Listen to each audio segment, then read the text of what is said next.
Hello there, welcome to the news on Nepal television. I am Rosina Rai, starting with the top stories. Election Commission provides electoral symbol today for upcoming National Assembly election. Altogether, 12 parties are in the fray. Bivaha Panchami festival is being observed with much fanfare and gaiety across the country. Various places in Janakpur Dham adorned with twinkling lights and flowers. At least 61 migrants are drawn over the coast of Libya. Reports say most of the victims are from Nigeria, Gambia and other African countries. And Kathmandu Rangers takes on Dhangari FC in Nepal Super League match today. Kathmandu eager to secure third victory.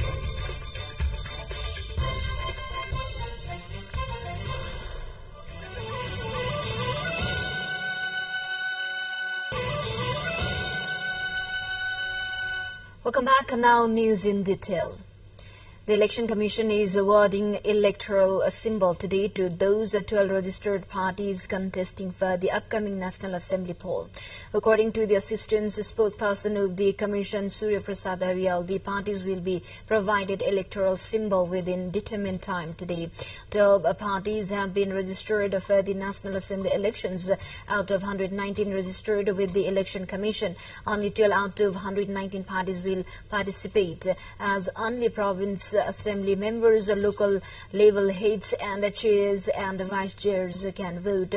The remaining parties will not participate in the poll. The registered parties include Nepali Congress, CPN UML, CPN Mao Santa Janamat Party, Rashtriya Prajatantrik Party, Unified Socialist Nepal Workers Peasants Party, Janata Samajwadi Party Nepal, Rashtriya Janamorcha, Nepal Samajwadi Party, Lokatantrik Samajwadi Party Nepal and Nagarik Unmukti Party.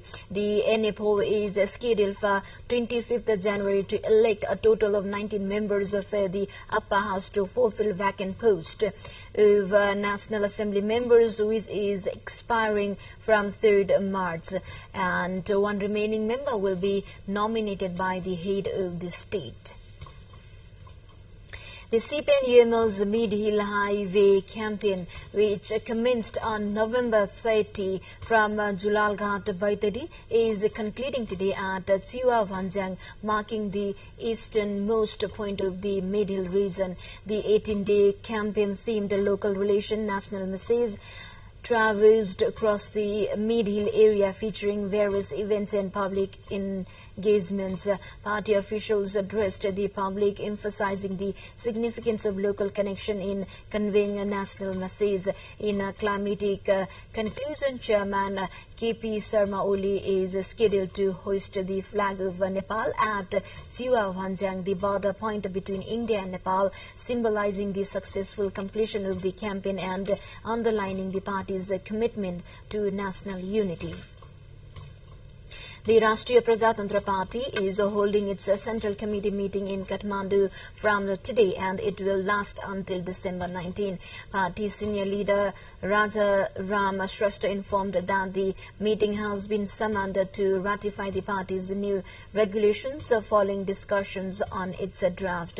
He also added later that they will collectively discuss about the geographically centered program during scheduled 3-day-long Central Committee meeting. The meeting is anticipated to result in the reshuffling of roles and responsibilities of some party leaders. The meeting will also address topics such as the party's candidacy in the National Assembly election slated for January 25th. Also, the meeting will delve into the contemporary political issues, briefing parties' strategy and future plans, among others. The hearing for the proposed justices of the Supreme Court has been scheduled for today. Hearing of proposed justices of the Supreme Court, Mahesh Sharma Paudel and Tek Prasad Dhungana, has been scheduled today, informed the Federal Parliamentary Secretariat. The meeting of the Parliamentary Hearing Committee is scheduled for 11 a.m.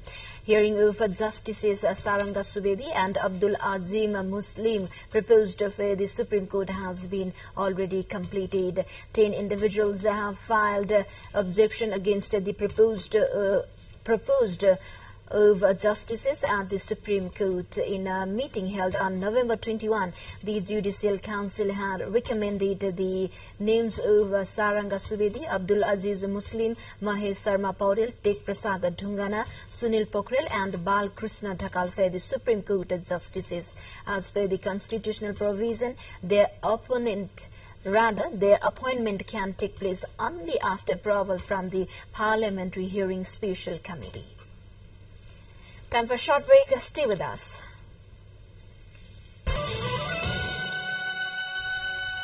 Welcome back. You're watching Nepal Television News.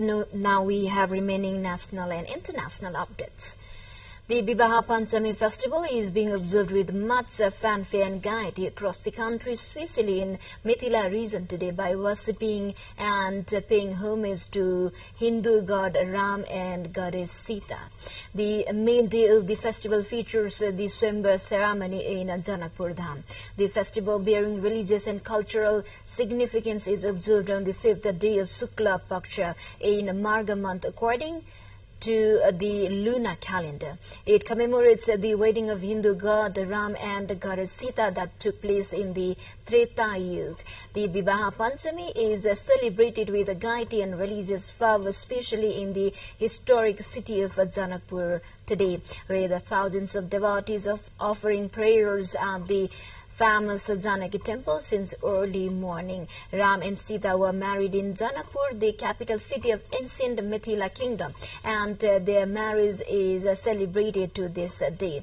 Each year, idols of Ram and Sita are brought out in procession, and the Hindu wedding ceremony is reenacted during the week-long religious festival. Meanwhile, a course of Sita Ram has been prepared with the cereals on the eve of Bibaha Panchami at Rangabhumi ground. The giant statue covers an 11,000 square feet area. The Bibaha Panchami organizing team has invited several people after the course is prepared at Rangabhumi ground. The image would be on display for a week and has been provided security by the municipal police and the Nepal police. Local traders and business persons have played a significant role in the creation of the Sita Ram statue. To build a gigantic statue, 8 artists from India and 18 other volunteers were engaged. Now, time for international headliners. More than 61 migrants are believed to have drowned in a shipwreck off the coast of Libya. The International Organization for Migration, IOM, said.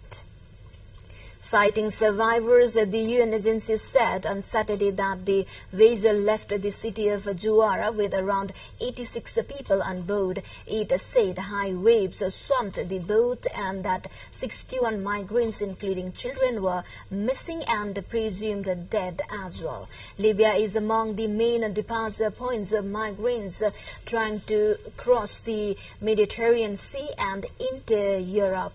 The IOM estimates that more than 2,200 people have drowned while attempting the crossing this year alone, making it one of the most dangerous migration routes in the world.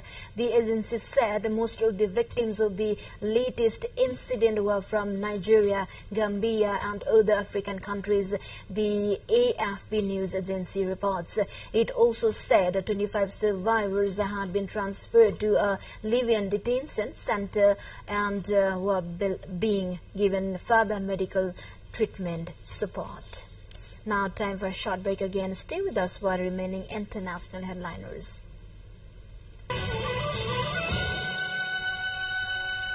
Welcome back. Thank you for staying with us. Now we have remaining international updates. Israeli Prime Minister Benjamin Netanyahu appeared on Saturday, hinted that new negotiations were underway to recover hostages held by Hamas after his chief of Mossad intelligence met the Prime Minister of Qatar, a country mediating in the Israeli-Palestinian conflict. In a televised press conference a day after Israeli forces mistakenly killed 3 of more than 100 hostages held by Hamas, Netanyahu called the Gaza conflict an existential war that must be fought until victory. Despite the pressure and cost, and said the territory would be demilitarized and under Israel security control. He said Israel had a request for a ceasefire and to remove troops in Gaza talks, but would not do so. Meanwhile, hundreds of people, including relatives of hostages, have joined the rally in the city downtown to Defense Ministry headquarters in Tel Aviv to demand the return of their loved ones. The crowd called on the Israeli government to made an immediate hostage release deal after the Israel Defense Forces IDF announced it had mistakenly killed 3 hostages in Gaza. The IDF said the incident occurred after the hostages were mistakenly identified as a threat in the Gaza City neighborhood of Caesarea. Now moving to Kuwait, the Emir of Kuwait, Sheikh Nawaf Al Ahmad Al Sabah, on Saturday, December 16, died at the age of 86 after being in power for 3 years, said the royal court.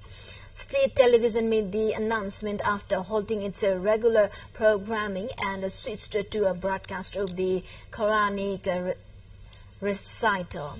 Kuwait announced 40 days mourning and a 3-day closure of official departments starting from Sunday to Tuesday. Sheikh Nawaf was designated crown prince in 2006 by his half-brother Sheikh Sabah Al Ahmad Al Sabah and took over as emir when Sheikh Sabah passed away in September 2020 at the age of 91. To the more updates, before that, let's have a quick look into the highlights of the side.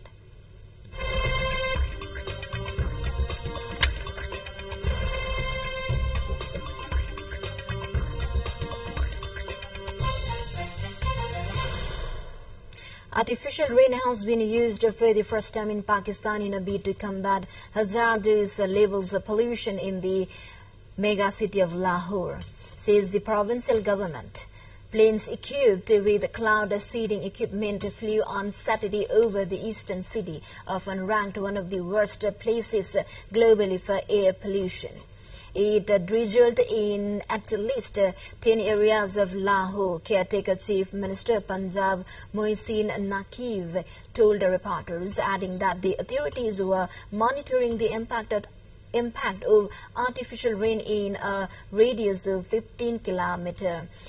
Air quality in Lahore has been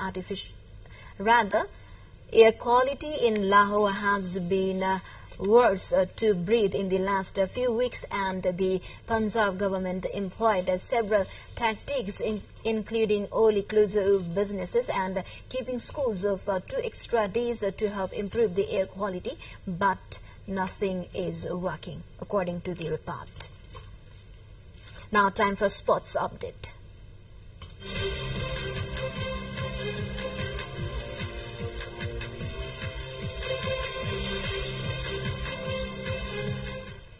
Kathmandu Rangers is taking on Dhangari FC in today's Nepal Super League match. The action is set to unfold at Dasrath Stadium in Tripurasur, kicking off at 5 p.m. In yesterday's match under Nepal Super League, Pokhara Thunders registered a win by defeating Birgans United Football Club. With this win, Pokhara has climbed to the second place with 11 points in 6 games. On the other hand, Birgans is second from the bottom with 5 points in 6 games. In the second match yesterday, Nepal Sporting Ilam and FC Chitwan played a goalless draw. Chitwan is in 7th place with 6 points from 7 games now. With yesterday's draw, Ilam's chances of reaching the playoff are over. Before we wrap up, quick reminders of the headlines once again. Election Commission provides electoral symbol today for upcoming National Assembly election. Altogether, 12 parties are in the fray. Bibaha Panchami festival is being observed with much fanfare and gaiety across the country. Various places in Janakpur Dham adorned with twinkling lights and flowers. At least 61 migrants are drawn off the coast of Libya. Reports say most of the victims are from Nigeria, Gambia and other African countries. And Kathmandu Rangers takes on Dhangari FC in Nepal Super League match today. Kathmandu eager to secure third victory.